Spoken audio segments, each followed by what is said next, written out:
ارشاد اقدس الہی ہو رہا ہے کہ ہم نے اپنی کتاب کا یعنی قرآن کا وارث قرار دیا ان بندوں کو جن کو ہم نے چن لی، جن کو ہم نے منتخب کر لیا، جن کا ہم نے انتخاب کر لیا، یا جن کو ہم نے مصطفیٰ قرار دیا۔ عزیزوں، ایک بات اس آیت کو پڑھنے کے بعد یہ ضرور سمجھ میں آتی ہے کہ اہل بیت وارث ہیں اور قرآن ان کی وراثت۔ تو اب اگر کوئی یہ دیکھنا چاہتا ہے کہ وراثت کی اہمیت کیا ہے تو وہ وارثوں کی فضیلت پر نظر کرے، اور اگر کوئی وارثوں کو پہچاننا چاہتا ہے تو وراثت سے استفادہ حاصل کرے۔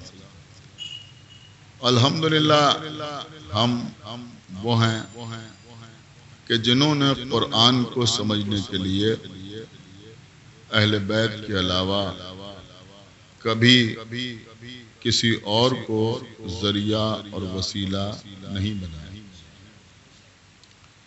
اگر ہمارے علماء نے کلام الہی کی تفسیر بیان کی یا قرآن کی تفسیر کو تحریر کیا تو کبھی کسی آیت کی تفسیر یہ کہہ کے نہیں کی کہ ہماری سمجھ میں یہ آتا ہے یا ہماری عقل یہ کہتی ہے یا ہماری رائے یہ ہے یا ہمارا نظریہ یہ ہے، بلکہ قرآن کی کوئی چھوٹی سی آیت ہو یا طولانی آیت ہو، جب اس کی تفسیر فرمائی تو ہر عالم نے یہی لکھا کہ اس آیت کے سلسلے میں معصوم کا ارشاد گرامی یہ ہے۔ امام جعفر صادق علیہ الصلوۃ والسلام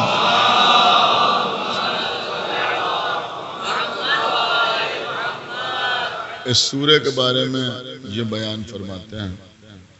ہمارے 7ویں امام اس آیت کے بارے میں یہ ارشاد فرماتے ہیں۔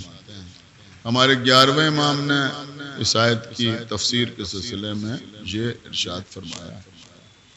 اور عزیزوں، ہماری یہ روش عین مطابق قرآن ہے، اس لیے کہ اللہ نے صاف قرآن مجید میں کہا کہ اس قرآن کی تعویل کا علم کسی کو نہیں ہے الا اللہ، سوائے اللہ، والراسخون فی العلم، اور ان کو کہ جن کو اللہ نے راسخون فی العلم قرار دیا۔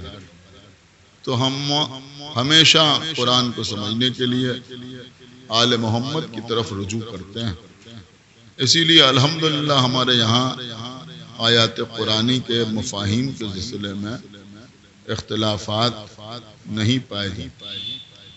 یہ جو آپ سنتے ہیں کہ مولا متقیان بعد رسول یہ فرما رہے ہیں کہ میں جب تک قرآن جمع نہ کروں اس وقت تک اپنے دوش پر ردا نہ ڈالوں گا، اور مولا علی قرآن جمع کر کے دربار خلافت میں لے کے آئے اور لوگوں نے کہا کہ یا علی، ہمیں آپ کا قرآن نہیں چاہیے۔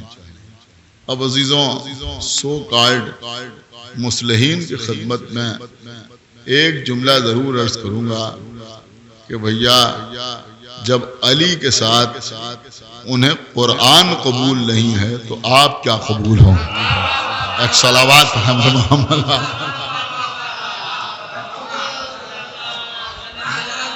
وہ کہہ رہے ہیں یا علی، ہمیں ایک صلوات اور پڑھ دیں بر محمد وآل محمد۔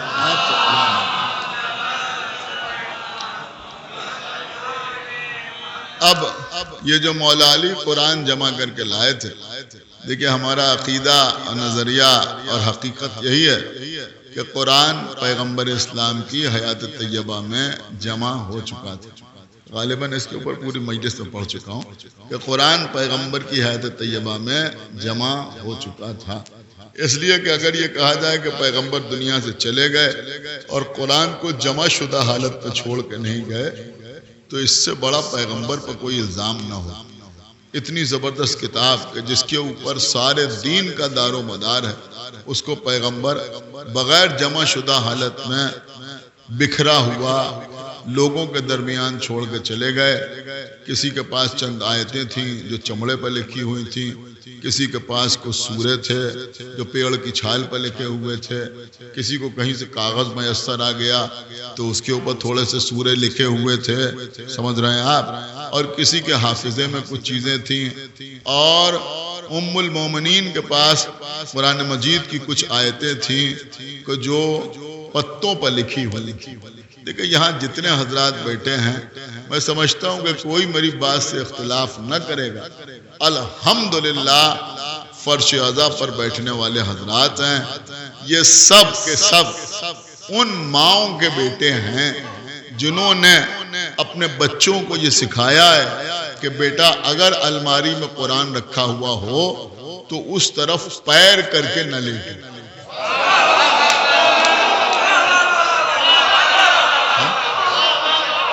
بھائی صلوات پڑھے محمد وآل محمد. دیکھیں حرام حلال اور جائز اور ناجائز کی کوئی بات نہیں ہو رہی ہے. میں آپ کی خدمت میں عرض کر رہا ہوں کہ آپ کی والدہ نے، آپ کی اماں نے آپ کو یہ سکھایا یا نہیں سکھایا؟ یہی تو سکھایا نا کہ جدھر قرآن رکھا ہوا ہو ادھر پیر کر کے بھی نہ لیٹو، ادھر پیر نہ کرو. کیوں کہ یہ ہے احترام قرآن جو ہماری ماؤں کے ذہنوں میں تھا، جو ہم تک ہماری ماؤں کے ذریعے سے منتقل ہوا. اب آپ مجھے بتائیں کہ ایسی ماؤں کے بیٹے کس زبان سے انہیں اماں کہیں جو قرآن کی آیتیں چارپائی کے نیچے رکھے سو جائیں. بھئی ایک صلوات پڑھ دے محمد.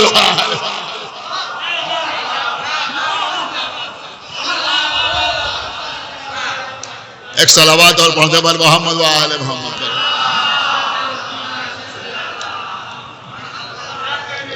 اور پھر وہ یہ بھی بیان کریں کہ بکری آئی اور آنے کے بعد ان پتوں کو کھا گئی کہ جن کے اوپر قرآن کی آیتیں لکھی ہوئی تھیں.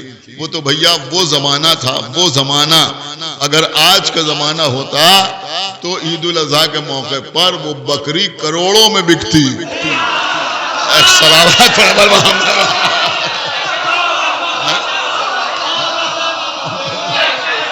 ایک صلوات اور پڑھتے پر محمد.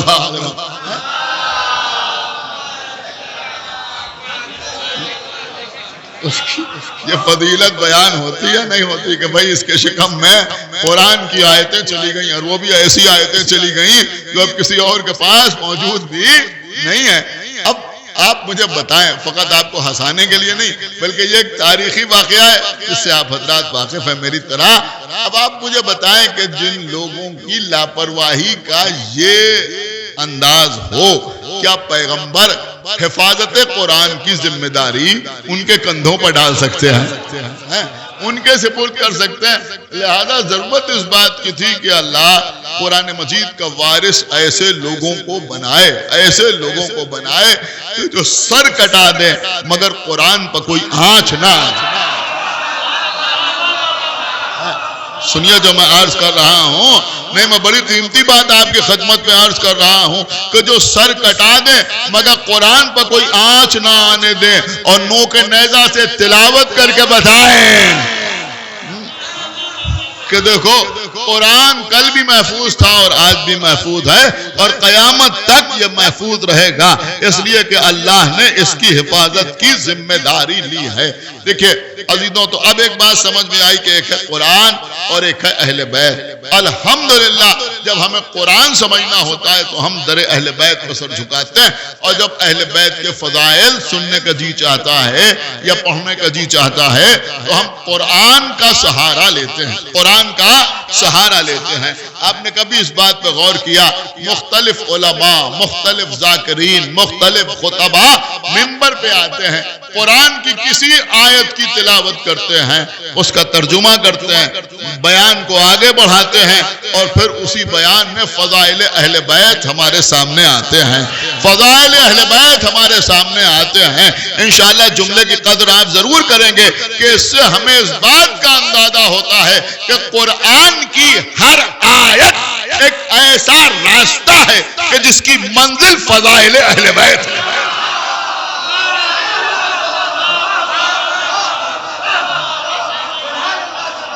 ایک بابا دبانا صلوات پڑھے محمد و آل محمد۔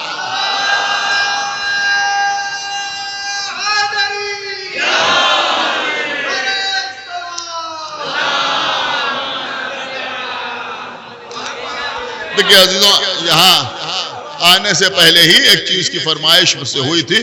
آج میں چاہتا ہوں کہ آج کی مجلس میں آپ کی خدمت میں اس کی چھوٹی سی ایک جھلکی پیش کر دوں، پوری توجہ کچھ رہ گیا تو انشاءاللہ کل بھی بہت سی باتیں آپ کی خدمت میں عرض کرنا ہے۔ دیکھیں عزیزوں، یہ ہے قرآن مجید، اور آپ یقین مانیں کہ اگر قرآن سمجھ میں آ گیا تو اہل بیت سمجھ میں آ جائیں گے، اور اگر اہل بیت سمجھ میں آ گئے تو قرآن سمجھ میں آ جائیں گے۔ سمجھ رہے ہیں آپ؟ قرآن کو سمجھ لیا تو اہل بیت سمجھ میں آ جائیں گے، اہل بیت کے در پہ آ گئے تو قرآن اپنے آپ سمجھ میں آ جائے گا۔ یہ دونوں ایک دوسرے سے جدا نہ ہوں گے، یہ ہم نے نہیں کہا ہے، بلکہ پیغمبر اسلام نے آخر وقت میں کہا ہے کہ یہ دونوں ہرگز ایک دوسرے سے جدا نہ ہوں گے۔ بہت توجہ کے ساتھ آپ سنیں۔ دیکھیں قبلہ، قرآن مجید کے اوپر مشرکین اور کفار جو اعتراضات کرتے تھے، یہ میں کہیں الگ سے نہیں عرض کر رہا ہوں، آپ کو تاریخ نہیں سنا رہا ہوں، بلکہ قرآن کی ایک آیت ہی سنا رہا ہوں۔ اکثر قرآن مجید میں جو لوگ پڑھتے رہتے ہیں انہوں نے یہ لفظ سنا ہوگا کہ مشرکین قرآن پر جہاں بہت سے اعتراضات کرتے تھے، وہیں ایک اعتراض بڑھ چڑھ کے یہ کرتے تھے کہ ما ھذا الا اساطیر الاولین۔ یہ میرے خیال میں آپ نے پڑھا ہوگا قرآن مجید میں کہ وہ بار بار کہتے تھے کہ ما ھذا الا اساطیر الاولین۔ یہ قرآن کیا ہے؟ یہ تو گزرے ہوئے لوگوں کی داستان ہے۔ غور نہیں فرمایا آپ نے؟ یہ تو گزرے ہوئے لوگوں کی داستان ہے۔ اور بعضوں کی جرت یہاں تک بڑھ گئی کہ وہ کہتے تھے کہ ہم بھی وہاں جائیں گے تو رستم و سہراب کی داستان لے کے آئیں گے یا فلاں داستان لے کے آئیں گے جو اس قرآن کا جواب ہوگا۔ آپ سمجھتے ہیں ان کے کہنے کا مطلب کیا تھا؟ ان کے کہنے کا مطلب یہ ہوتا تھا کہ قرآن میں تو گزرے ہوئے لوگوں کی داستانیں بیان ہوئی ہیں۔ دیکھیں خدا کے لیے سمجھیے، جو تلاوت کرتے ہیں انہی کو میری باتوں سے لطف آئے گا، ورنہ شاید ہر آدمی ادراک بھی نہ کر سکے گا کہ آپ قرآن پڑھیے، وہی باتیں تو دہرائی جا رہی ہیں۔ آدم کا قصہ اس سورے میں بھی، اس سورے میں بھی، اس سورے میں بھی کیا سنایا؟ اللہ کہہ رہا میں نے آدم کو مٹی سے بنایا، سورہ بقرہ میں بھی بیان ہو رہا ہے، سورہ آل عمران میں بھی بیان ہو رہا ہے، سورہ سعد میں بھی بیان ہو رہا ہے۔ وہی نوح کا قصہ، وہی ابراہیم کا قصہ، وہی موسیٰ کا قصہ، وہی عیسیٰ کا قصہ۔ کیا سن رہا ہے آپ؟ ایک جگہ بیان نہیں ہو رہا ہے، بار بار پلٹ پلٹ کی آیتوں میں وہی چیزیں بیان ہو رہی ہیں۔ لہذا لوگ کہتے تھے بھائی یہ داستانیں بار بار سننے سے کیا فائدہ؟ سنا ہی نہیں آپ نے؟ کیا عرض کر گیا میں؟ ایک صلوات پڑھے محمد و آل، بار بار سننے سے آپ کو پتا ہے آج بھی بہت سے لوگ یہ سازش کر رہے ہیں بنام اصلاح کہ بھائی ایک بالکل ریفائنڈ قسم کا قرآن دنیا کے سامنے پیش کیا جائے، جس میں جو داستان ایک بار بیان ہوئی وہ بس ایک ہی بار رہے، دوبارہ اس کو بیان نہ کیا جائے۔ اس طرح سے قرآن کو لوگوں کے سامنے، یعنی معاذ اللہ ان کی نگاہوں میں اصلاح شدہ قرآن لوگوں کے سامنے پیش کیا جائے۔ سمجھ رہے ہیں آپ؟ جو کام کی چیزیں ہیں وہ پیش کی جائیں، وہی قصے بار بار دہرانے سے کیا فائدہ؟ یہی تو مشرکین کہتے تھے. ارے بھائی وہی آدم کا قصہ, وہی آدم کا پیکر بنانا, وہی اللہ کا روح پھونکنا, وہی فرشتوں کا سجدہ کرنا, وہی ابلیس کا انکار کرنا, وہی اللہ کو اس کو اپنی بزم سے نکالنا, وہی اللہ کا توق لعنت اس کے گلے میں ڈالنا, وہی نوح کا تبلیغ کرنا, وہی نوح کی امت کا ان کے اوپر ظلم ڈھانا, وہی نوح کا بد دعا کرنا, وہی سفینے کا لے کے چلنا, وہی طوفان کا آنا, وہی ابراہیم کا قصہ, وہی کعبہ بنانا. کیا سن رہے ہیں؟ وہی اپنے بیٹے کو لے کے مینا میں آنا, اس کی گردن پر چھری رکھنا. ارے بھیا قرآن اور اہل بیت ایک جیسے ہیں یا نہیں ہے؟ قرآن پر یہ اعتراض, وہی قصے بار بار, مجلس پر بھی یہی اعتبار, وہی خیبر, وہی خندق.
سب سے زیادہ پریشانی لوگوں کو جو ہے وہ اس سے ہے کہ صاحب ممبر پر لوگ آتے ہیں, خیبر کا دروازہ ہلاتے ہیں. کیا اب اس کی ضرورت نہیں ہے. خیبر کی چولہے ہلانے سے کیا فائدہ ہے؟ کچھ کام کی باتیں پڑھی جائیں. کچھ لوگ کہتے ہیں صاحب اگر جنگ خیبر بیان ہوگی تو کیا ہم بھی خیبر کا دروازہ اکھاڑ لیں گے؟ ہم تم سے پوچھتے ہیں اگر اللہ کا خالق ہونا بیان ہوگا تو کیا ہم بھی کسی کو خلق کر لیں گے؟ سمجھ رہے ہیں کہ ہم بھی صلوات پڑھے بر محمد وآل محمد.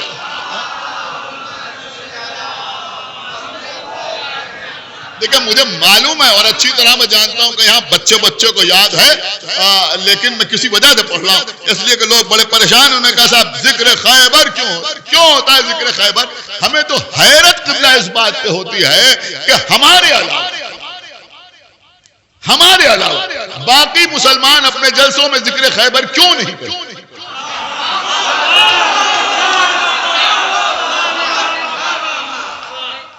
سمجھیے میری بات. جلسے ہوتے ہیں, سیرت کے جلسے ہو رہے ہیں, کیا رسول کی سیرت کے واقعات سے جنگ خیبر باہر ہے؟ آپ غور نہیں کر رہا میں کیا عرض کر رہا ہوں؟ اما تمہیں رسول کی آنکھ کا سرما دکھائی دیتا ہے, اتنی بڑی جنگ خیبر دکھائی نہیں دیتی.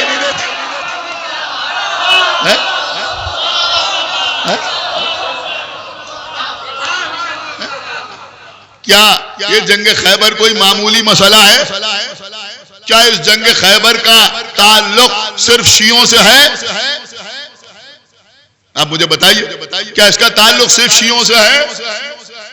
غور کیجئے گا جو بات میں عرض کر رہا ہوں. دیکھیں قبلہ میری بات سمجھے جو میں عرض کر رہا ہوں. ہو سکتا ہے کوئی کہے کہ صاحب بچپنے میں ہم ایسی غربت میں رہے کہ بادام نہیں کھا پاتے تھے. بات تھوڑی سمجھ میں آتی ہے. ہم کہے صاحب کبھی بچپن میں ہم نے چلغوزے نہیں کھائے. سمجھ میں آتا ہے 2,500 روپے کلو ملتا ہے, سمجھ میں آتا ہے بھائی بچپنے میں نہیں کھا پائے. لیکن اگر کوئی کہے کہ صاحب ہم نے تو بچپن میں مونگ پھلی نہیں کھائی, آپ غور نہیں کر رہے تو لوگ کہیں گے بھائی یہ بات سمجھ میں نہیں آتی, اتنی سستی بکتی ہے مونگ پھلی, ایسا کیسے ہو سکتا ہے کہ کسی نے مونگ پھلی نہ کھائی ہو؟ جو پوزیشن آپ کے یہاں مونگ پھلی کی ہے یا مثلا بھنے ہوئے چنے کی ہے, یہی پوزیشن عرب میں کھجور کی ہے. آپ سمجھ نہیں رہے، خدا کے لیے تھوڑا بیدار ہو. یہی پوزیشن تو عرب میں کھجور کی ہے.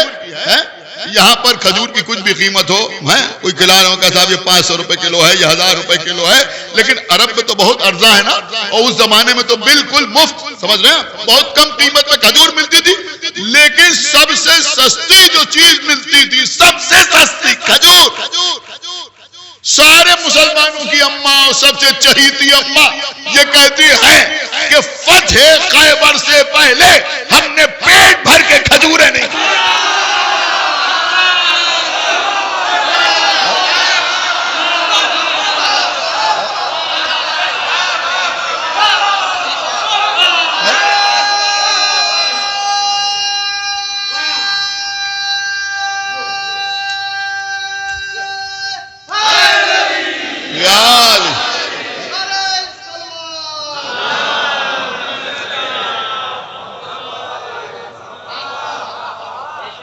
اب آپ مجھے بتائیں کہ خیبر کیا ہے؟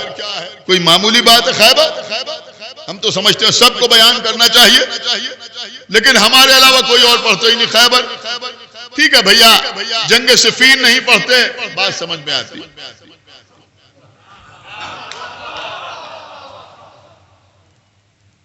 جنگ جمل نہیں پڑھتے، مسئلہ سمجھ میں آتا. بھئی جنگ جمل نہیں پڑھتے اماں کے لحاظ میں، جنگ صفین نہیں پڑھتے ماموں کی محبت میں. ایک صلوات محمد و آل محمد. نہیں اب دیکھیں جو لوگ مسلسل مجلسیں سنتے رہتے ہیں، ماشاءاللہ یہاں بیٹھے ہوئے حضرات انشاءاللہ اشارے آپ سمجھیں گے جو میں عرض کر رہا ہوں. جنگ صفین نہیں پڑھتے ماموں کی محبت میں. دیکھیں اب رشتے سے رشتہ جوڑیے گا، کل سے رشتے ہی چل رہے ہیں. جنگ صفین نہیں پڑھتے ماموں کی محبت میں. جنگ جمل اچھی نہیں لگتی اماں کے لحاظ میں. جنگ بدر نہیں پڑھتے نانا کی محبت میں.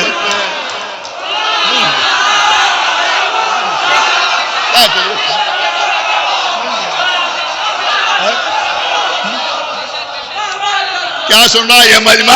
نہیں ایک جملہ اور عرض کروں، جنگ بدر نہیں پڑھتے نانا کی محبت میں. جنگ احد سننا نہیں چاہتے نانی کی محبت میں.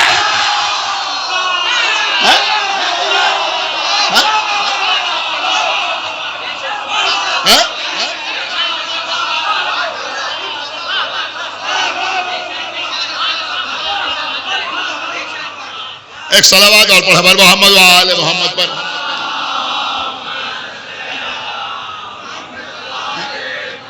ارے بھیا جب کہ رسول کی ازواج میں بی بی ام حبیبہ تھیں، لہذا حاکم شام ماموں ہے. حاکم شام ماموں ہے، تو جب اس رشتے سے وہ ماموں ہے تو پھر ابو سفیان نانا ہوا یا نہیں؟ ہندا نانی ہوئی یا نہیں؟ ٹھیک ہے نہیں پڑھتے. لیکن خیبر کیوں نہیں پڑھتے؟ خیبر میں نہ اماں ہیں، نہ ماموں ہیں، نہ نانا ہیں، نہ نانی ہیں. خیبر کیوں نہیں پڑھتے؟ ایک طرف یہودیوں سے پریشان بھی ہیں. خیبر میں تو شکست یہودیوں کو ہوئی ہے نا، یا کسی اور کو شکست ہوئی ہے. دیکھیں عزیزوں کچھ لوگ یہاں بھی آ جاتے ہیں ایک ایسا، یہ جو لوگ ہر وقت خیبر پڑھتے ہیں، حقیقت میں یہ لوگ اسرائیل کے ایجنٹ ہیں. اسرائیل میں کون رہتا ہے؟ یہودی تو رہتے ہیں. میں کچھ عرض کر رہا ہوں، آپ مجھے بتائیں کہ خیبر پڑھنے والے ایجنٹ ہیں یا نہ پڑھنے والے؟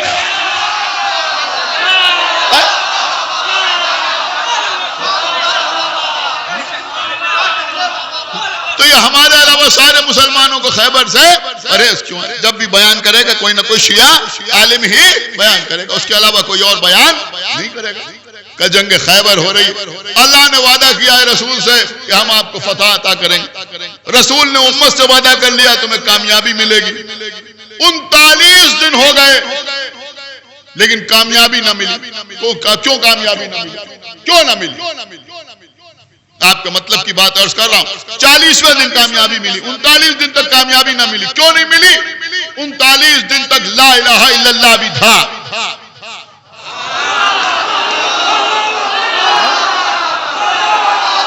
سن رہے ہیں آپ؟ 39 دن تک لا الہ الا اللہ بھی تھا، محمد رسول اللہ بھی تھا، لیکن علی ولی اللہ نہیں تھا۔ اب ہماری بھی سمجھ میں آیا کہ خالی لا الہ الا اللہ محمد رسول اللہ سے کامیابی نہیں ملتی، لہذا ہم اذان دیں یا اقامت کہیں۔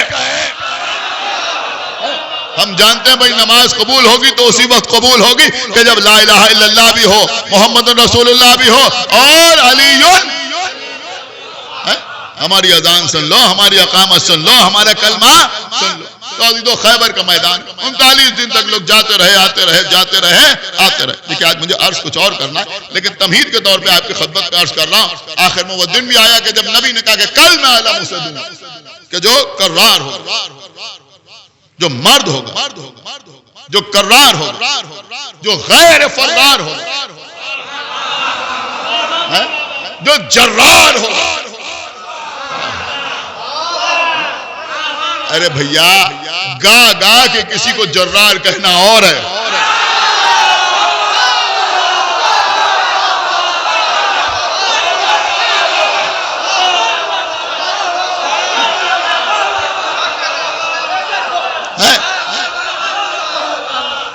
یہ تو اب یہ جملہ اگر آپ تک پہنچ گیا تو میرا مقدر، یہ تو تم کہہ رہے ہو کہ فلاں جرار آتا ہے، جرار آتا ہے، جرار آتا ہے۔ یہ بتاؤ کہ جب قلعہ قموس کے دروازے کے اوپر بیٹھ کر مرحب ان کو آتے ہوئے دیکھتا تھا تو کیا کہتا تھا؟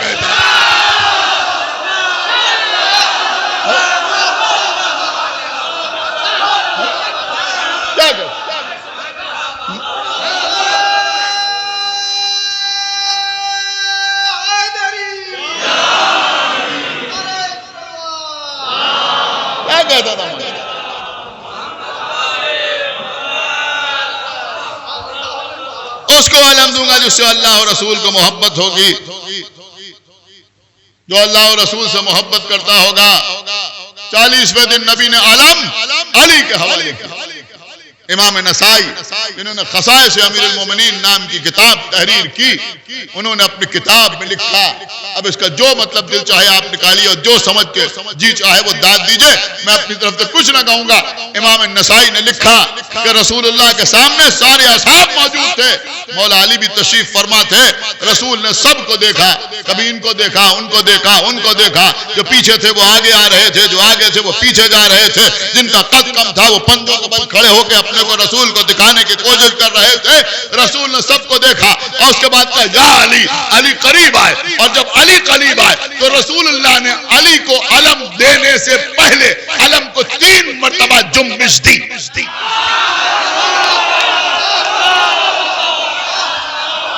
ایک صلوات اور محمد وآلہ و 3 بار۔ دیکھیں میں دھیرے دھیرے اپنی منزل تک آ رہا ہوں۔ بہرحال مولا علی علم لے کے گئے، وہ علی نے پتھر پہ علم ڈالا۔ یہ قبلہ معمولی بات نہیں ہے۔ جناب داؤد کا معجزہ تھا لوہے کو موم بنا دینا، لیکن بہرحال لوہا بھٹی میں ڈالا جائے تو موم بنتا ہے، پگھلتا ہے، لیکن پتھر کو کاٹا جا سکتا ہے، ٹکڑے ٹکڑے کیا جا سکتا ہے، ریزہ ریزہ کیا جا سکتا ہے، پیسا جا سکتا ہے، اس کا پاؤڈر بنایا جا سکتا ہے، لیکن پتھر کو گلایا نہیں جا سکتا، پتھر کو موم نہیں بنایا جا سکتا۔ لیکن علی نے پتھر پہ علم ڈالا، یعنی علی اس کے کہتے ہیں جس کے سامنے اشیاء کی فطرت بدل جائے۔ بہت بڑی بات میں عرض کر گیا۔ ایک صلوات پڑھا محمد وآلہ محمد، فطرت بدل جائے۔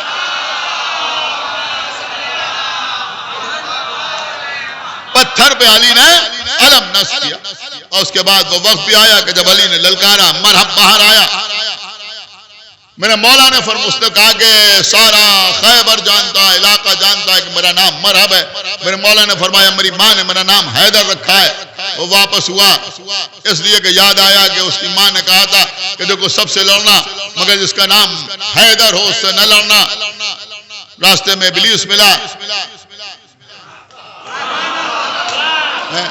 ایک یہودی عالم کی شکل میں ملا، اس نے اسے بہکایا، یہ پھر آیا، مولا علی کے ہاتھوں قتل ہو گیا. میں نے بہت جلدی عرض کر دیا, بہت جلدی عرض کر دیا, صرف ایک ٹکڑا سنانے کے لیے جو خیبر میں اکثر نہیں پڑھا جاتا. سنیے گا, مرہب کو قتل کیا. جیسے ہی مرہب قتل ہوا, یہودیوں نے خیبر کے قلعے کا, جو قلعہ قموس تھا, 7 قلعے تھے, یہ سب سے بڑا قلعہ تھا قلعہ قموس, اس کے دروازے کو بند کیا. آگے خندق تھی. میرے مولا جس لگا کے پہنچے, دوش ہوا پہ علی کے پاؤں.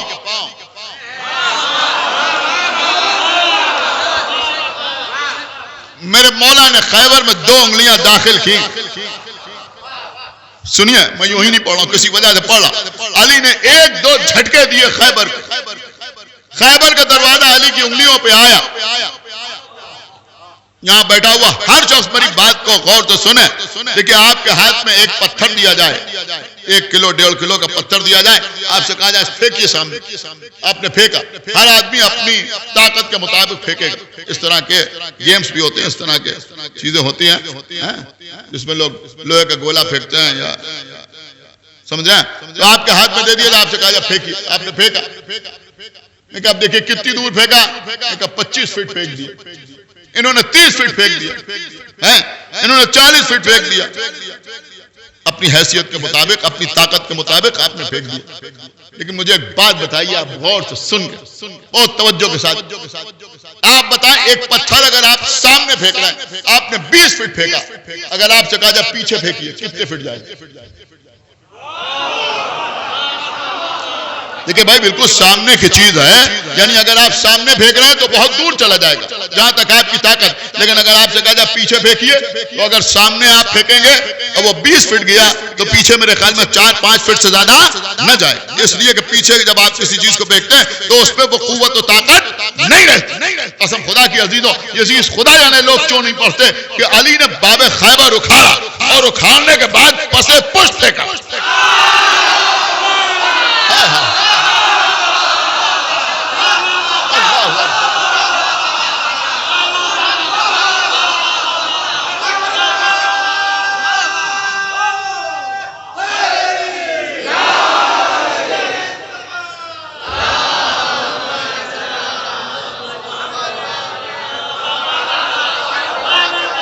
اللہ اکبر, مولا آپ کو سلامت رکھے.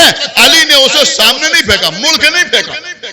آپ غور کر رہے ہیں, مڑ کے نہیں پھینکا, بلکہ اکھاڑا اور پسے پشت پھینکا. اور جب علی نے پسے پشت خیبر کے دروازے کو پھینکا, تو وہ 40 ہاتھ دور جا کے گرا. دیکھیں, مولا کے چاہنے والے بیٹھے ہوئے ہیں, 40 ہاتھ دور جا کے گرا. ایک ہاتھ میں کم سے کم 2 فٹ ہوتے ہیں, سمجھ رہے ہیں, 80 فٹ دور جا کے وہ دروازہ گرا. اس کے بعد رسول اللہ نے حکم دیا, اصحاب آگے بڑھے. 40-50 صحابیوں نے مل کے چاہا,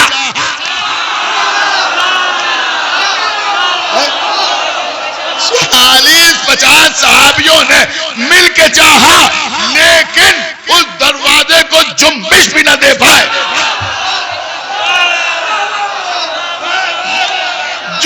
بھی نہ دے پائے. ابھی تو شاید آپ نے خیبر تو سنی ہو, لیکن یہ جملہ اس سے پہلے نہ سنا ہو کہ 40-50 صحابہ, طاقتور صحابہ, قوت والے صحابہ, ایک ایک بکرا ہضم کرنے والے صحابہ.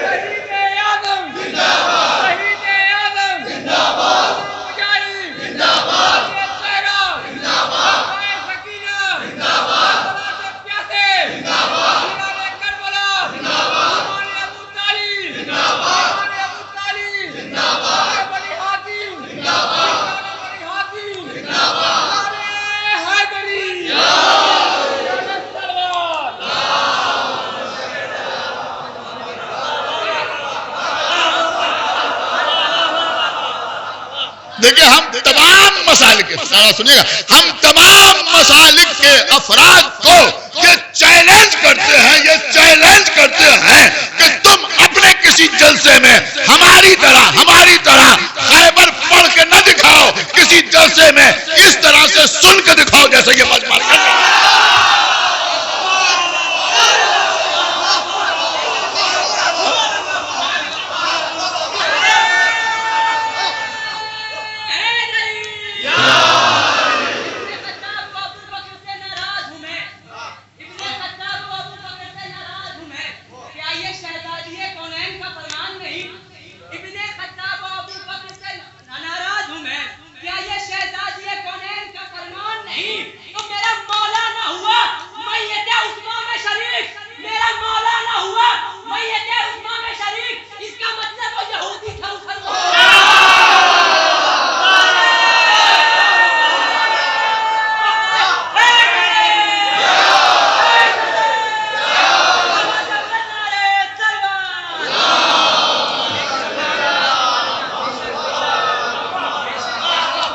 دیکھیں قبلہ سنیے، مولا آپ کو سلامت رکھے.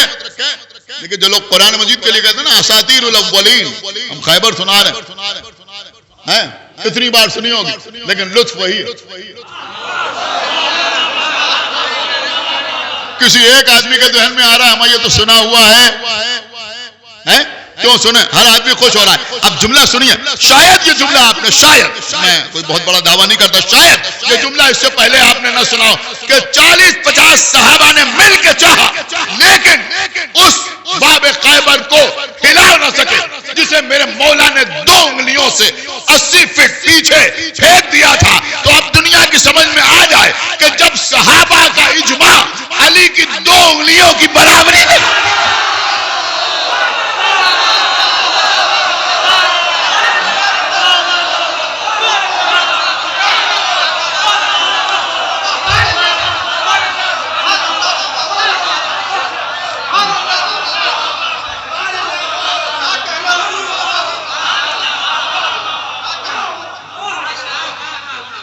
دیکھیں قبلہ بس سنیں، لیکن عزیزوں طبری نے لکھا اپنی کتاب میں، تاریخ طبری، کہ جب مولا علی باب خیبر میں انگلیوں کو داخل کر کے ہلا رہے، جھٹکا دے رہے، تو اس وقت خیبر کے علاقے میں ایسا لگا جیسے زلزلہ.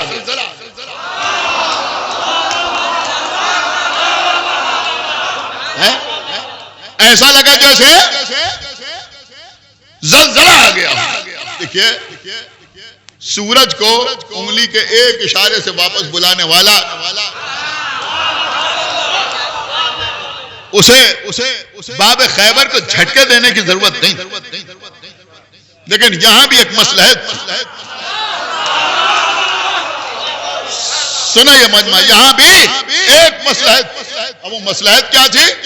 سنیے مصلحت کیا تھی؟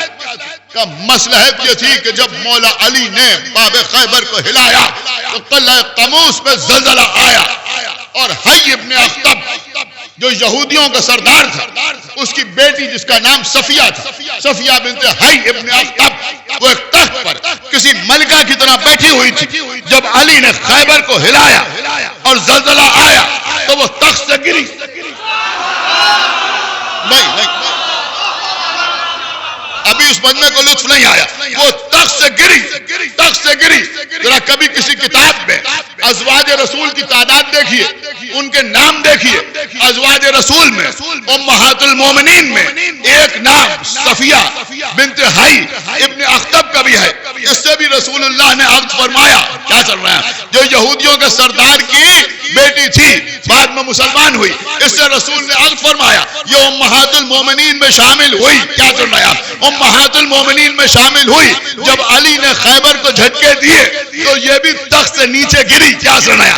تخت سے نیچے گری. لیکن آج تک کبھی ہم صفیہ بنت حی ابن اخطب کی شان میں کوئی نازیبہ کلمہ استعمال نہیں کرتے.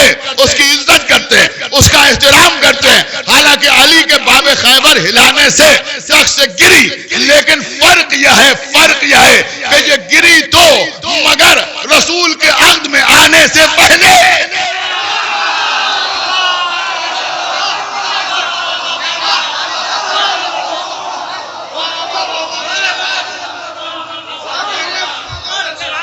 ایک باواز بلند صلوات پڑھے بر محمد و آلہ محمد.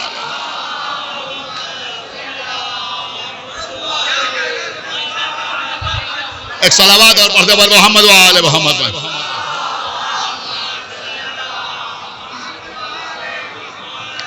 دیکھیں قبلہ 2 سال پہلے ہمارے ایک چھوٹے بھائی نے ہم سے کہا کہ میر انیس کے دیسے کے موقع پر آپ مرثیہ پڑھ دیجئے. ہم نے کبھی مرثیہ پڑھا نہیں تھا تو انہوں نے کہا مرثیہ پڑھ دیجئے. لاک ڈاؤن کا پیریڈ چل رہا تھا تو ہم نے کہا ٹھیک. تو بہرحال میر انیس رحمت اللہ علیہ کا نظم کیا وہ مرثیہ ہم نے پڑھا. پھر ایام اعزاز شروع ہو گئے. 25 محرم کو ہمارے گھر میں مجلس ہوتی ہے. تو ہمارے بڑے بھائی مولانا علی متقی زیدی صاحب نے ہم کو حکم دیا کہ اس سال گھر کی مجلس تم ہی پڑھو اور مرثیہ پڑھو، لیکن وہ مرثیہ نہیں بلکہ خود مرثیہ کہہ کے پڑھو۔ تو 4-5 دن کا وقت، ایک صلوات پڑھا بر محمد و آل محمد۔ اور مرثیہ کہنا بھی کوئی بہت آسان کام نہیں ہوتا، تو بہرحال ہم نے چند بند مرثیہ کے کہے، تو اس میں ایک بند آپ کو سنانا مقصود ہے، لیکن آپ متوجہ ہو جائیں، لہذا اس سے پہلے مولا کائنات کی شان میں اسی مرثیہ کے 2 بند اور ملاحظہ فرما لیں۔ ایک بند تو تمہید کے لیے ہے کہ جنت میں کون جائے گا سجدہ کیے بغیر؟ جنت میں کون جائے گا سجدہ کیے بغیر، لیکن یہ کب قبول ہے ایسا کیے بغیر؟ ہائے ہائے داخلی بھائی بیدار ہوئیے، جنت میں کون جائے گا سجدہ کیے بغیر، لیکن یہ کب قبول ہے ایسا کیے بغیر؟ اولاد مصطفیٰ سے تولا کیے بغیر، اولاد مصطفیٰ سے، سنیے اولاد مصطفیٰ سے تولا کیے بغیر اور ان کے دشمنوں پر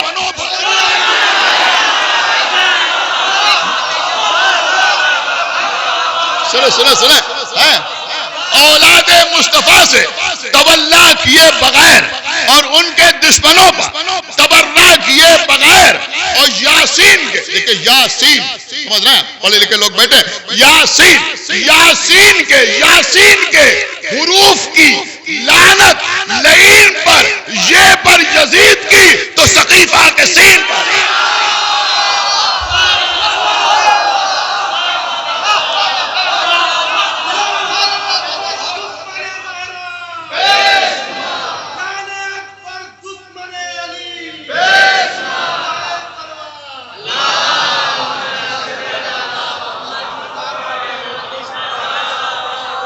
یاسین کے حروف کی لعنت لعین پر، یہ پر یزید کی تو سقیفہ کے سین پر۔ اب اپنے مولا کی شان میں 6 مصرے ملاحظہ فرمائیں کہ ملا بغیر سمجھے نہ یوں ہاں ہو کرے، ملا بغیر سمجھے۔ دیکھیں غیر جو ہیں غیر شیعہ وہ ہم پر یہی تو الزام لگاتے ہیں، ملاحظہ فرمائے کہ ملا بغیر سمجھے نہ یوں ہاں ہو کرے، کس میں حدم جو شان علی میں غلو کرے۔ نہیں غور کیا آپ نے؟ کس میں حدم جو شان میں ان کی غلو کرے اور لہجے میں ان کے عرش پر رب گفتگو کرے، لہجے میں ان کے عرش پر رب۔ ایک صلوات پڑھے بر محمد و آل، لہجے میں ان کے عرش پر رب گفتگو کرے۔ میں سمجھتا ہوں کہ یہ مصرع آپ تک پہنچے گا ضرور، تھوڑی سی توجہ کیجئے گا۔ لہجے میں ان کے عرش پر رب گفتگو کرے اور ان کے ہی بحر عشق میں سجدہ وضو کرے۔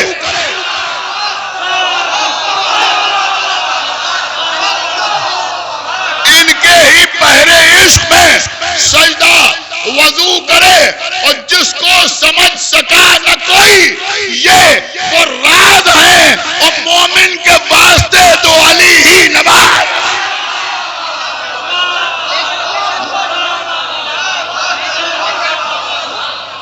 مومن کے واسطے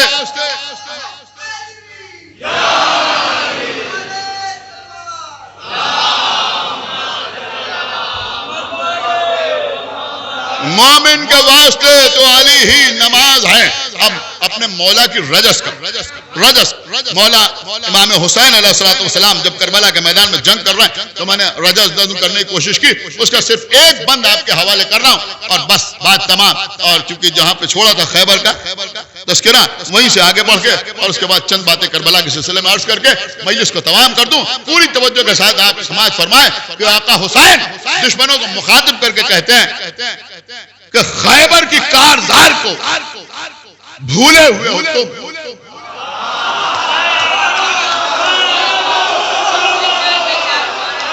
دیکھیں اب سارا مجمع جیسے چاہے ویسے داد دیجیے گا، آخری 2 مصروں بچائے، بیٹھ کے چاہے کھڑے ہو کے بہت توجہ چاہتا ہوں کہ خیبر کی کارزار کو بھولے ہوئے ہو تم، بابا کی ذوالفقار کو، دیکھیں میرے ساتھ پڑھیے، بابا کی ذوالفقار کو بھولے ہوئے ہو تم، اور بھیا حسن کے وار کو۔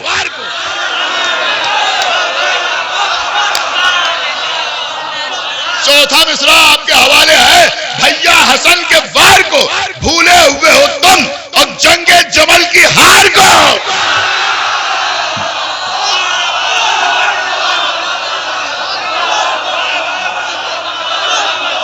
لیکن مکمل ربط ہے، ملاحظہ فرمائے،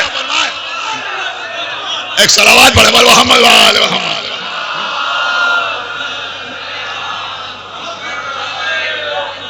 اب انشاءاللہ بیت سنیں گے تو آپ پھڑک جائیں گے، بہت توجہ۔ آقا حسین کیا فرمانا ہے کہ خیبر کی کارزار کو بھولے ہوئے ہو تم، بابا کی ذوالفقار کو بھولے ہوئے ہو تم، بھیا حسن کے وار کو بھولے ہوئے ہو تم، جنگ جمل کی ہار کو بھولے ہوئے ہو تم، اور رسوا ہوئی تھی بغض کی ماری زمین پر۔ چھٹا مصرع جیسے جی چاہے ویسے سننا کہ رسوا ہوئی تھی بغض کی ماری زمین پر، جب اونٹ سے گری تھی ہماری۔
دیکھیں قبلہ جتنی خاص جنگیں ہیں جن کا تذکرہ تاریخ میں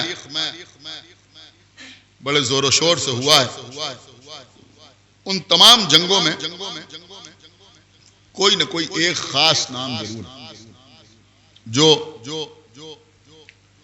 مولا متقیان یا کسی معصوم کے ہاتھوں مارا گیا۔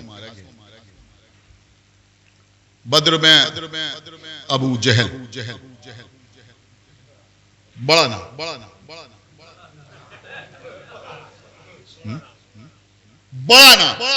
ابو جہل، جیسا کہ کل میں نے آپ کی خدمت میں عرض کیا تھا، ہم کسی کو چڑھا نہیں رہے لیکن اپنے مجمع کو بتا رہے ہیں کہ یہ ابو جہل خلیفہ دوم کا ماموں تھا۔ سمجھا؟ ایک صلوات پڑھے محمد وآلہ۔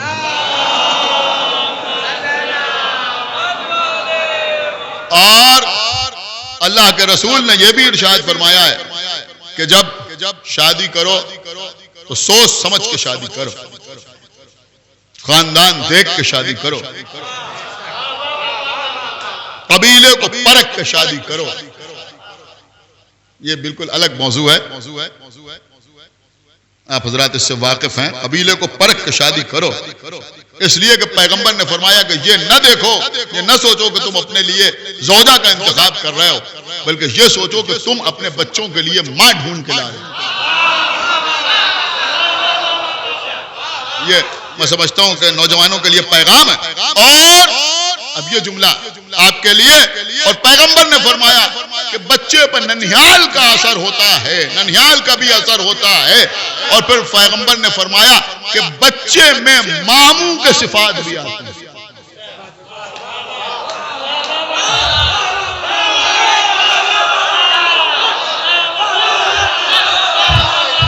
مجھے نہیں معلوم تھا آپ اتنی آسانی سے سنیں گے بھائی۔ تو بدر میں ابو جہل بڑا نا، احد میں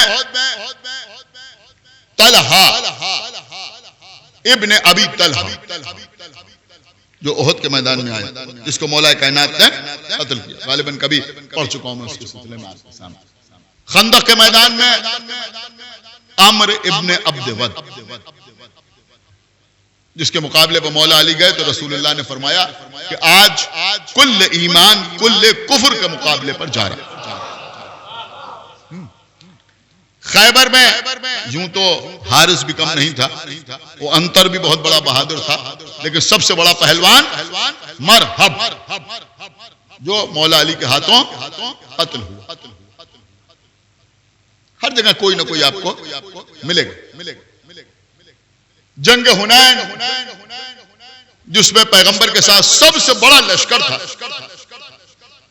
اس میں جو سب سے قوی ہیکل تھا، جس کے اوپر بہت زیادہ کفار و مشرکین کو ناز تھا، فقر تھا، اس کا نام تھا ابو جرول، جس کو مولا علی نے قتل. تو ہر جگہ کوئی نہ کوئی آپ کو ملے گا. مولا عباس کے سامنے آنے والا ابو شاسا، جس کو آقا عباس نے قتل کیا. جناب قاسم میدان میں آئے، ان کے مقابلے پہ آنے والا جناب قاسم کے مقابلے پہ آنے والا ازرق شام جو جناب قاسم کے مقابلے پر آئے. ایسے بہت سے لوگ جو جنگوں میں لوگوں کے مقابلے پر آئے. لیکن مجھ سے یہاں آنے سے پہلے ہی فرمائش ہو رہی کہ مظلوم کربلا کی جنگ پڑھی.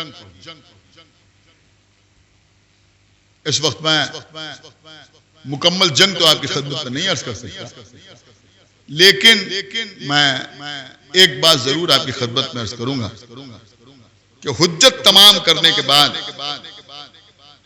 آقا حسین نے میدان میں حجت تمام کرنے کے بعد جب ادھر سے آواز آئی کہ بغضا لابیک، ہم آپ کو آپ کے بابا کے بغض پر قتل کر رہے ہیں، تب آقا حسین نے تلوار نکالی اور تلوار چلائی.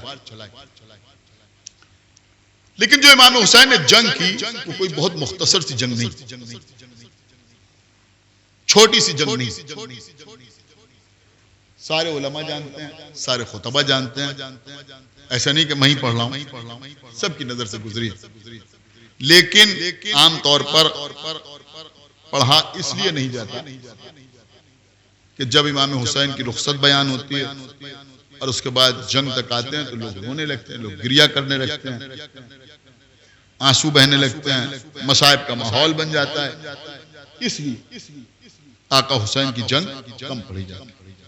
آپ یقین مانیں پڑھنا بھی بہت مشکل، سننا بھی بہت مشکل، اس لیے کہ دل کو سنبھالنا پڑتا، جذبات پہ قابو پانا پڑتا.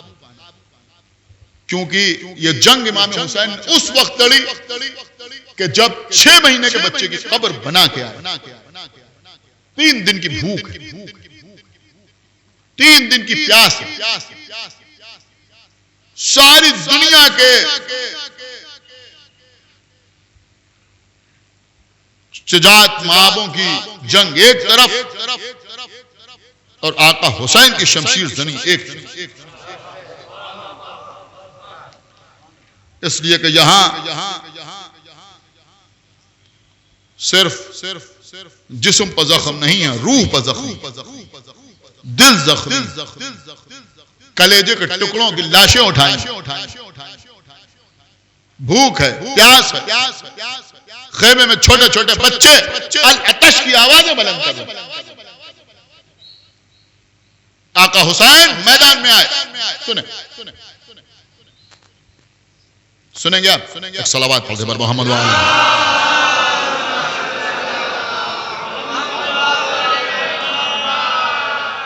میں یہ بھی آپ کی خدمت میں عرض کر دوں کہ میدان میں تلوار جب امام حسین چلا رہے تھے تو تاریخ میں ملتا ہے کہ کئی بار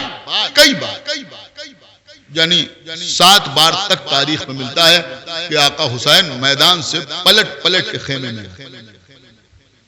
جنگ کرنے کے بعد پلٹ کر خیمے میں آئے۔ اب آپ سمجھ سکتے ہیں کہ جب آقا عباس کا یہ عالم تھا کہ زمین پر خط کھینچ دیا اور کسی کی ہمت و جرأت نہ ہوئی کہ آگے بڑھے،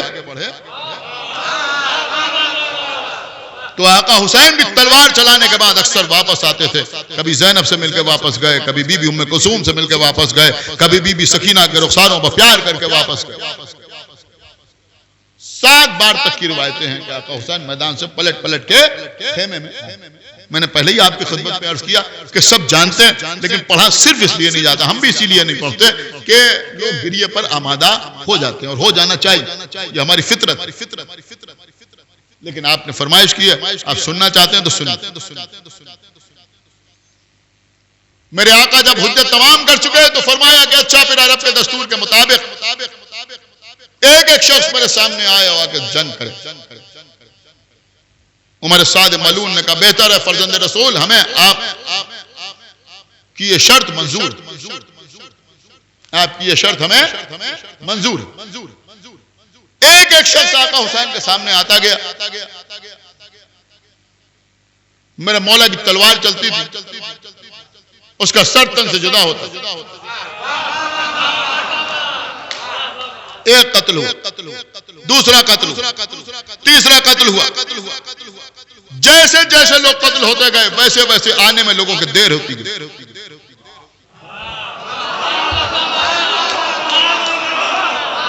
دیکھیے جیسے خیبر سنی تھی ویسے ہی سنیے، اور توجہ،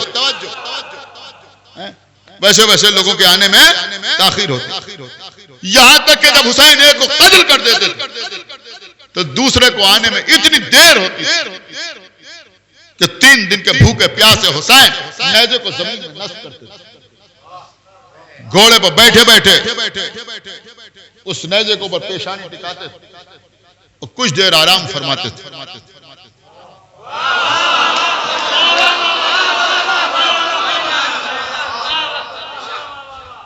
پھر کوئی دشمن سامنے آتا تھا، سر اٹھاتے تھے، تلوار چلتی تھی، وہ بھی قتل ہوتا تھا۔ جب کافی جزیدی قتل ہوئے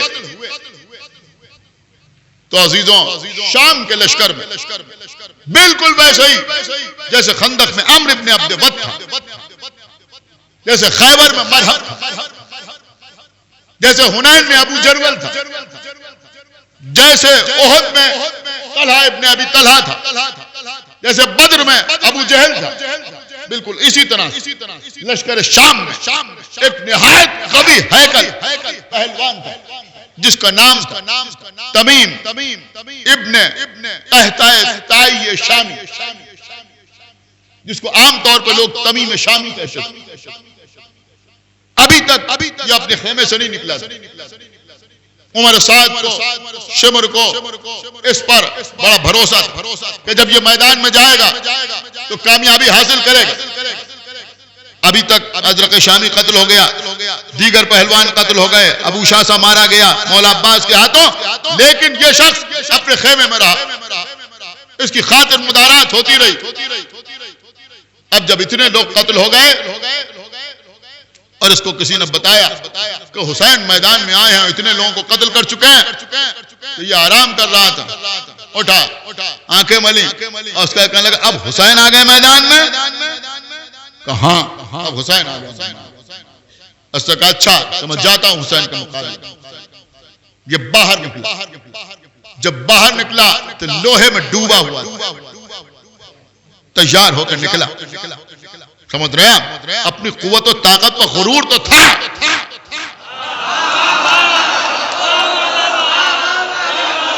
ناز تو تھا، لیکن یہ جانتا تھا کہ جس کے مقابلے میں جا رہا ہے وہ فاتح خیبر کا بیٹا ہے،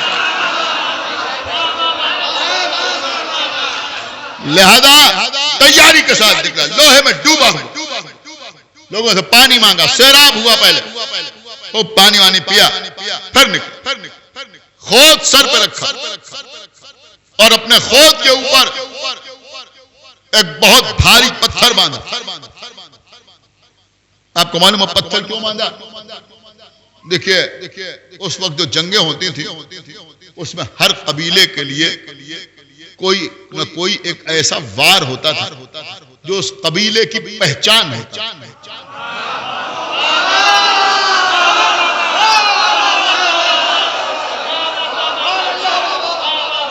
مولا آپ کو سلامت رکھے. جنگ کا جو حصہ میں نے لکھنؤ میں پڑھا تھا گزشتہ سال میں وہ نہیں پڑھ رہا ہوں, اس سے الگ آپ کو سنانا. اس سے پہلے اگر کل یاد رہا تو ہو سکتا ہے وہ بھی پڑھ. بہت توجہ آپ بتا. تو ہر قبیلے کی پہچان ہوتا تھا کوئی نہ کوئی وار. ایک وار اس وقت بہت کم لوگ اس کے ماہر ہوتے تھے. اس وار کو کہا جاتا تھا ام الراس. راس کہتے ہیں سر.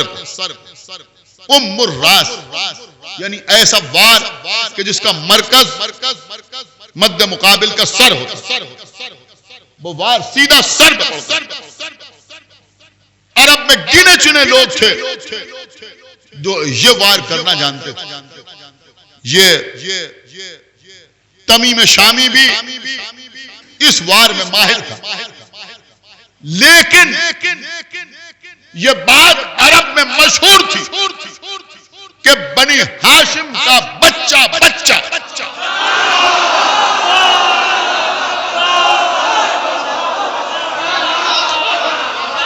ام الراس میں طاقت. آپ غور کر رہے ہیں, سب جانتے تھے کہ بنی ہاشم کا بچہ ام الراس میں طاقت. یعنی وہ جانتے تھے کہ بنی ہاشم کا کوئی چھوٹا سا بچہ بھی آ جائے گا تو وہ بھی یہ وار کرنا جانتا ہے, اس لیے کہ یہ بنی ہاشم کی پہچان ہے. مولا کائنات نے خندق میں عمر کے سر پہ یہی وار کیا. لہذا چونکہ امام حسین کے مقابلے پہ آیا تھا لہذا خود ہی کافی تھا, لیکن خود کے اوپر ایک اور پتھر باندھ دیا تھا کہ اگر ام الراس ہو, سمجھ رہے ہیں, تو میں اس سے بچ جاؤں. لیکن میری بات اپنے ذہن میں رکھیے گا, میں اس سے بچ جاؤں. آیا امام حسین کے مقابلے پر اور آنے کے بعد کہنے لگا کہ حسین, ہمارے جوانوں نے آپ کے بھانجوں کو شہید کیا. میں لفظ بدل کے عرض کر رہا ہوں,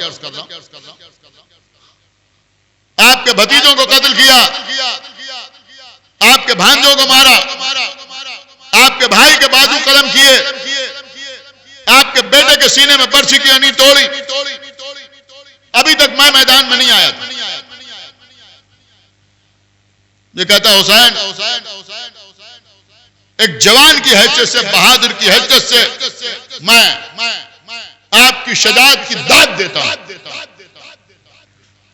دیکھیے دشمن ہے, وہ کہہ رہا ہے میں آپ کی شجاعت کی داد دیتا ہوں کہ اتنے صدمے اٹھانے کے بعد ابھی بھی آپ میں جنگ کرنے کا حوصلہ باقی اور آپ ابھی اتنے لوگوں کو قتل کر چکے ہیں. پھر کہتا ہے کہ میرے دل میں بھی بڑی تمنا تھی کہ میں آپ کے مقابلے آ کے جنگ کروں, لیکن اب آپ تھکے ہوئے لگ رہے ہیں, پیاسے ہیں, اپنے گھر والوں کی لاشیں اٹھا چکے ہیں, غمزدہ ہیں, افسردہ خاطر ہیں. اب آپ سے مجھے اس شجاعت کے مظاہرے کی امید نہیں ہے جو میں دیکھنا چاہتا تھا. بہرحال آپ نے حاکم شام سے خصومت کا اظہار کیا, اس کے بعد کچھ گستاخانہ جملے اس نے استعمال. آقا حسین نے فرمایا کہ ہم نے خصومت کا اظہار کیا یا تم نے؟ ہمیں خط لکھ کے بلایا اور اس کے بعد مکر گئے اور ہمارے اوپر پانی بند کیا اور ہمارے خلاف لڑنے کے لیے تیار ہو. جب آقا حسین نے کہا تو یہ ملعون کہنے لگا کہ یہ بزم نہیں ہے, یہ رزم ہے, گفتگو کا موقع نہیں ہے. اگر دکھانا ہے تو اپنی شمشیر کے جوہر دکھائیے. اب عزیزو سنیں, یہ شخص امام حسین کے سامنے کھڑا ہوا ہے, لیکن امر سعد بھی جانتا ہے کہ یہ حسین ہے. سنیں مجمع, بہت توجہ کے ساتھ سنیں, وہ جانتا ہے کہ یہ حسین ہے. لہذا تمیم شامی کے پیچھے ایک سردار, وہ بھی بڑا قوی ہیکل, اس کا نام تھا یزید ابن سعد، یاد رہے گا، یزید ابن سعد۔ اس کی سرداری میں 500 گھڑ سوار کھڑے ہوئے کہ اگر تمیم قتل ہو تو یہ 500 لوگ حسین پر حملہ کریں ایک ساتھ مل، یہ سب کے سب اسلحہ سے لیس اس کے پیچھے کھڑے۔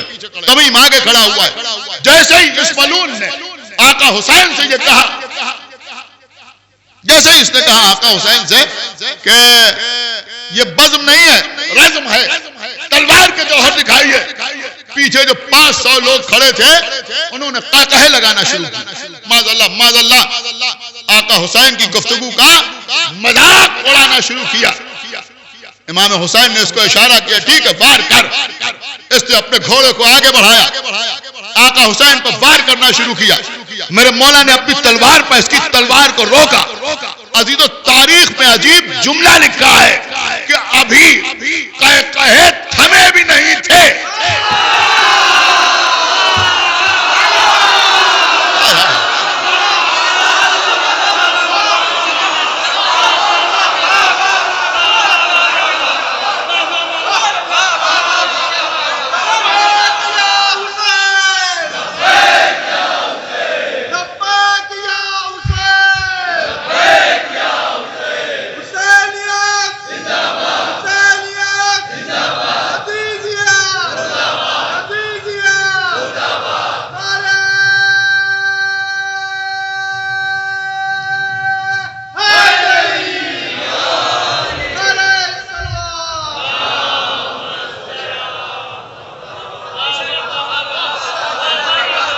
نہیں ابھی آپ نے جملہ سنا ہی نہیں، انشاءاللہ اس سے زیادہ داد دیں گے، آپ جملہ سنیں گے۔ آپ کے مولا کی شجاعت بیان کر رہا ہوں۔ بے شک حسین مظلوم تھے مگر مجبور نہیں تھے۔ 3 دن کی بھوک اور پیاس میں عالم یہ تھا کہ تاریخ کا جملہ سنیں گے کہ ابھی قہقہے تھمے نہیں تھے۔ ابھی میں عرض کر رہا تھا کہ تمیم شامی کے پیچھے، ظاہر سی بات ہے بالکل ملا ہوا نہیں کھڑا تھا، کافی پیچھے، تقریباً 20-25 فٹ پیچھے یزید ابن سعد کھڑا ہوا تھا، اس کے پیچھے 500 کا لشکر تھا۔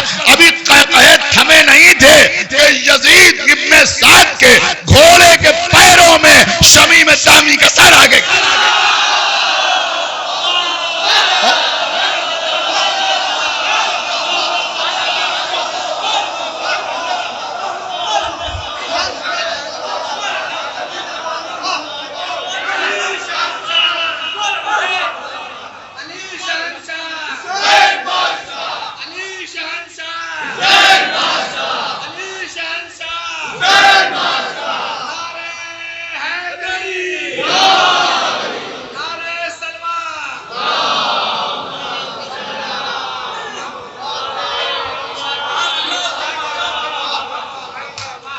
تمیم شامی کا سر اس کے گھوڑے کے پیروں میں آگے گرا۔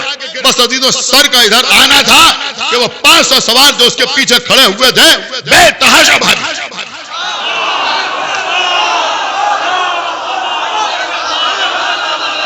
500 سوار بے تحاشا بھاگے۔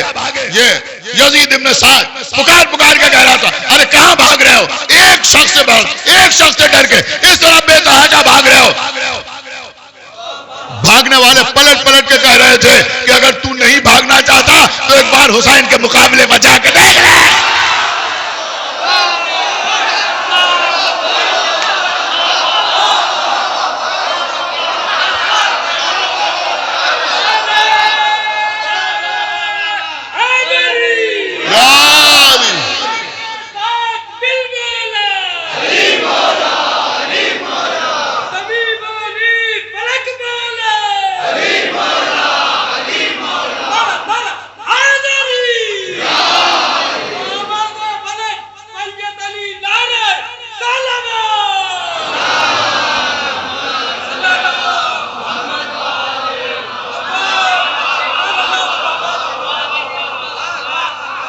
دیکھیے آپ یقین مانے کہ امام حسین کی جنگ کا یہ حصہ میں ممبر سے پہلی بار پڑھا ہوں، اس سے پہلے کبھی نہیں پڑھا، کہیں نہیں پڑھا۔ یہ 500 افراد بھاگے، جو 500 گھڑسوار بھاگتے شمر کے پاس پہنچے اور جانے کے بعد شمر سے کہا کہ اگر اس طرح جنگ ہوئی تو حسین سارے لشکر کو قتل کر دیں گے۔ شمر نے کہا میں کیا کروں؟ عمر سعد نے حسین کی یہ شرط قبول کی ہے کہ ایک ایک مقابلے پہ آئے۔ کہا تو جا کے عمر سعد سے بات کر۔ عجب جملہ ہے قسم خدا کی۔ شمر ملعون عمر سعد کے سامنے آیا، آنے کے بعد کہا کہ سن، ایک ایک حسین کے مقابلے پہ جاتا ہے۔ ابھی تو نے سنا ہوگا کہ تمیم شامی کو حسین نے قتل کر دیا۔ معمولی مسئلہ نہیں تھا، ویسے ہی مسئلہ تھا جیسے خیبر میں مرب قتل ہوا۔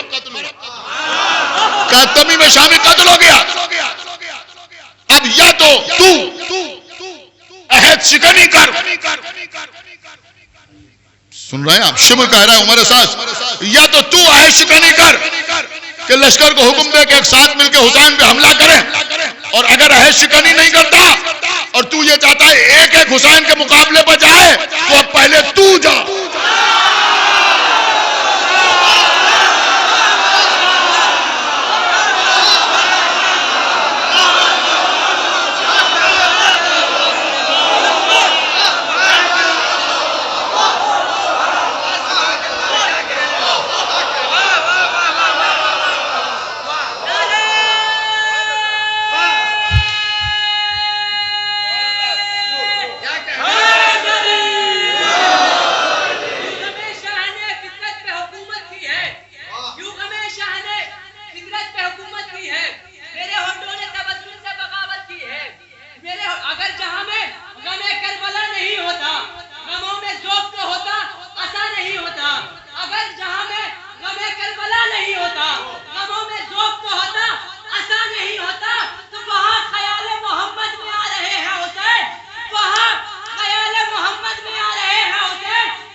میرا مولا آپ کو سلامت رکھے۔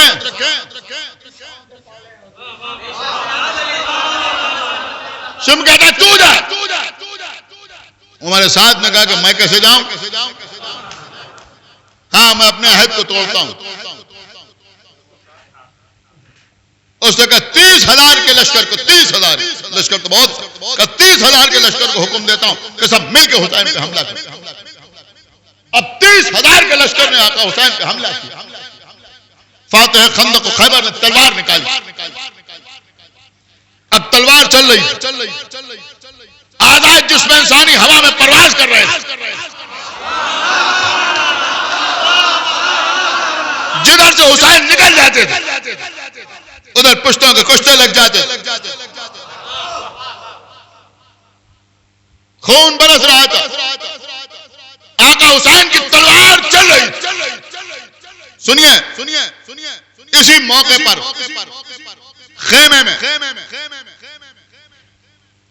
امام زین العابدین علیہ السلام کی آنکھ کھلی۔ جنگ کا شور کانوں میں آیا۔ بابا کی تلوار جو چل رہی تھی اس کی دھمک سنائی دی۔ کہا پھپھی اماں ذرا خیمے کا پردہ ہٹائیے۔ بی بی زینب نے خیمے کا پردہ ہٹایا۔ امام زین العابدین نے فرمایا پھپھی اماں ذرا مجھے اٹھائیے، ہماری جان قربان۔ بی بی زینب نے بھتیجے کو سہارا دیا، ایک تکیہ پشت کے نیچے لگایا۔ امام زین العابدین اپنے بابا کی جنگ دیکھ رہے ہیں۔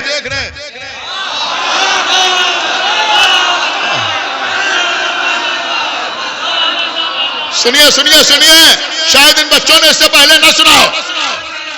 میرے والدین کے حق میں دعا کیجیے گا ان کی مغفرت کی۔ امام زین العابدین دیکھ رہے ہیں۔ آپ کو پتا ہے امام زین العابدین نے کیا دیکھا؟ دیکھا بابا جنگ کر رہے ہیں، تلوار چل رہی ہے، کبھی کسی کے سر پر تلوار پڑتی ہے، دو حصوں میں تقسیم ہوتا ہے، کسی کی گردن پر تلوار پڑتی ہے، سر دھڑ سے الگ ہوتا ہے، کسی کے بازو پر تلوار پڑتی ہے، ایسا لگتا ہے حسین بھائی کا انتقام لے رہا ہے۔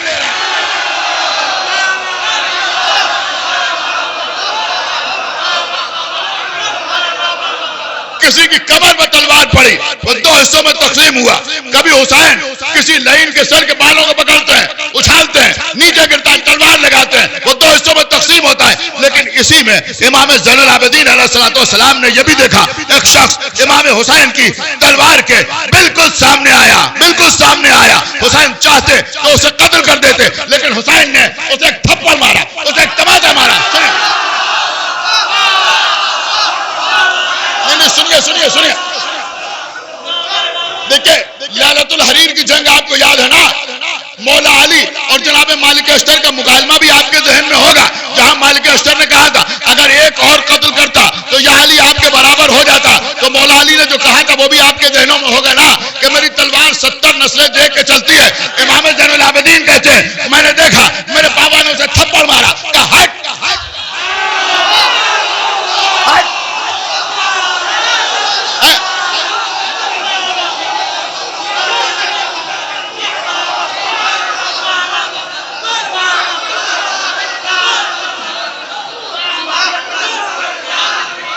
وہ کنارے ہٹا آقا حسین نے دوسرے کو قتل کیا تیسرے کو قتل کیا پھر ایک شخص سامنے آیا اسے بھی سامنے سے ہٹایا تو بھی ہٹ کیا سنایا پھر کوئی ایسا ہی سامنے آیا اسے بھی ہٹایا تو بھی ہٹ حسین ویسے ہی تلوار چلا رہے جیسے صفین میں علی تلوار چلا رہے امام زین العابدین کہتے ہیں میں نے علم امامت سے دیکھا کہ جس کو میرے بابا نے تھپڑ مار کے علیحدہ ہٹایا اس کی 10ویں پشت پہ ہمارا چاہنے والا ہے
بس قبلہ بات تمام ہو گئی امام زین العابدین نے اب جو بابا کو تلوار چلاتے ہوئے دیکھا ہزاروں کے لشکر میں میرا بابا اکیلا جنگ کر رہا ہے ایک مرتبہ امام زین العابدین علیہ السلام بیماری کے عالم میں ناتوانی کے عالم میں ایک مرتبہ اٹھے خیمے کے در کی طرف بڑھے تلوار کی طرف ہاتھ بڑھایا چاہنے والی پھپھی قریب آئی بیٹا سید سجاد کہاں جا رہے کہا پھپھی اماں میرے بابا تنہا جنگ کر رہا بی بی زینب نے روکا میرے لال میرے بیٹے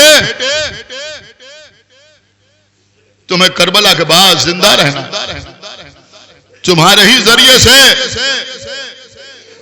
نسل امامت کو باقی رہنا ہے اے بیٹا کہاں جا رہے ہو اماں آپ دیکھ رہی ہیں میرے بابا تنازع کر رہے ہاں عزیزوں آقا حسین نے پلٹ کے دیکھا کیا دیکھا کہ خیمے کے دروازے تک بیٹا آ گیا ہے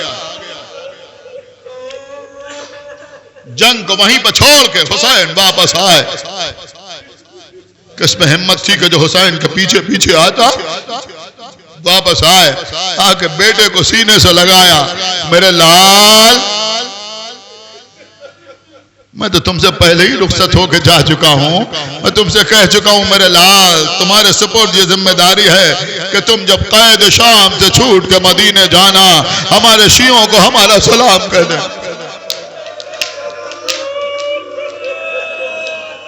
اپنے ہاتھوں سے اپنے بیٹے کو پھر بستر پر لٹایا سید سجاد کو پھر غش آ گیا جزاکم اللہ خیر الجزا ہاں عزیزوں بیمار کو پھر غش آیا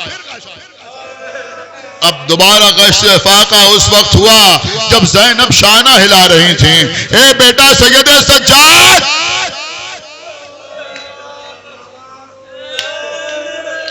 دیکھو زمین کو زلزلہ ہے آسمان سے خون برس رہا ہے کہا پھپھی اماں خیمے کا پردہ اٹھائیے. عزیزوں زینب نے خیمے کا پردہ اٹھایا. اب سید سجاد نے بابا کو جنگ کرتے ہوئے نہ دیکھا بلکہ نوک نیزہ پہ بابا کا سر دیکھا. السلام علیکہ یا ابا عبداللہ، السلام علیکہ یا ابن رسول اللہ. اے پھپھی اماں ہم یتیم ہو گئے، ہمارے بابا مارے گئے. لیجیے اشقیاء خیموں میں چلے آئے.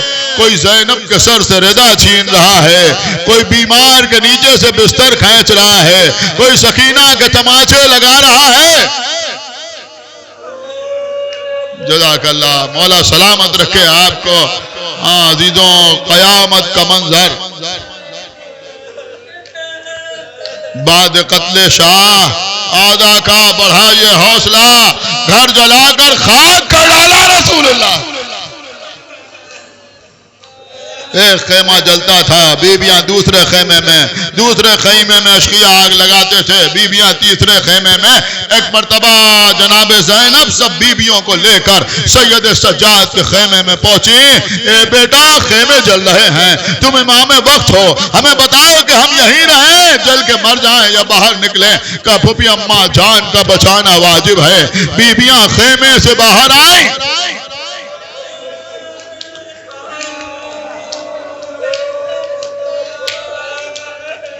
رو لیجیے عزیزوں، یہ مجلسیں رونے کے لیے برپا ہوتی ہیں، اور پھر یہ مجالس تو اس امام سے منسوب ہیں جو زندگی بھر اپنے بابا پر روتا رہا، زندگی بھر گریا کرتے رہے. جب منہال کوفی نے تسلی دینے کی کوشش کی اور کہا آقا کب تک روئیے گا، تو فرمایا منہال تم ہی بتاؤ کہ یعقوب کے کتنے بیٹے تھے. کہا 12. کئے جدا ہو گئے؟ کہا 1 جدا ہو گئے. کہا وہاں تو 1 بیٹا جدا ہو گیا، میرے سامنے تو 18 بنی آج، میرا یہ عالم کیوں نہ ہو. کہا آقا یعقوب کے لیے پہلا واقعہ تھا، لیکن شہادت تو آپ کے گھر کا شرف ہے، شہادت تو آپ کی میراث ہے. منہال شہادت میراث ہے، شہادت شرف ہے، لیکن کیا یہ بھی شرف و میراث ہے کہ زینب کے سر سے چادر چھینی جائے؟ کیا یہ بھی شرف و میراث ہے کہ ام کلثوم کے ہاتھوں میں رسیاں باندھی جائیں؟ کیا یہ بھی شرف و میراث ہے کہ بیویوں کو دیار بدیار پھرایا جائے؟ جزاکم اللہ خیر الجزا. بس مجلس تمام ہو رہی ہے. عزیزوں خیمے جل گئے، تھوڑی دیر میں سورج غروب ہو گیا. وہ رات آئی کہ جسے شام غریبہ کہتے ہیں. قیامت کی رات، یتیموں کی رات، اسیروں کی رات، بیواؤں کی رات، بے سہارا بیویوں کی رات. بس عزیزوں آپ کی سنی ہوئی روایت، بس مجلس تمام. شہزادی زینب نے سب بچوں کو ایک جگہ پہ جمع کیا، ایک ٹوٹی ہوئی تلوار ہاتھ میں لی، بچوں کے تلایا پھرنا شروع کیا. نصف شب گزر گئی. ایک مرتبہ زینب نے دیکھا کہ سامنے سے ایک سوار چلا آتا. پکارا ہے سوار اگر تجھے لوٹنا ہے تو صبح آ جانا، ہمیں لوٹا جا چکا ہے، ہمارے پاس مال دنیا میں سے کچھ نہیں ہے. لیکن وہ بڑھتا چلا آ رہا ہے. جب بالکل قریب آ گیا تو زینب بھی شیر خدا کی بیٹی تھی. آگے بڑھی، گھوڑے کی لگام پہ ہاتھ ڈالا. میں تجھ سے بار بار کہتی ہوں کہ تو ہمارے قریب نہ آ، لیکن تو بڑھتا ہی چلا آتا ہے. وہ سوار گھوڑے سے اترا، شہزادی کے قریب آ کے چہرے سے نقاب ہٹائی. اے بیٹی میں تمہارا بابا علی. جزاک اللہ. بس مجلس تمام ہو رہی ہے. اے بیٹی تم بھی آرام کر لو، میں تمہاری طرف سے پہرا دے رہا ہوں. زینب نے بابا کے گلے میں باہیں ڈالی. اے بابا، ارے اس کربلا میں غضب ہو گیا. اے بابا ہوں تو محمد مارے گئے. اے بابا قاسم کا لاشا پامال ہو گیا. اے بابا علی اکبر اڑ گئی، اے بابا 6 مہینے کے بچے کو تیر مارا گیا، اے بابا آخر میں میرا ماں جایا، آپ کا بیٹا حسین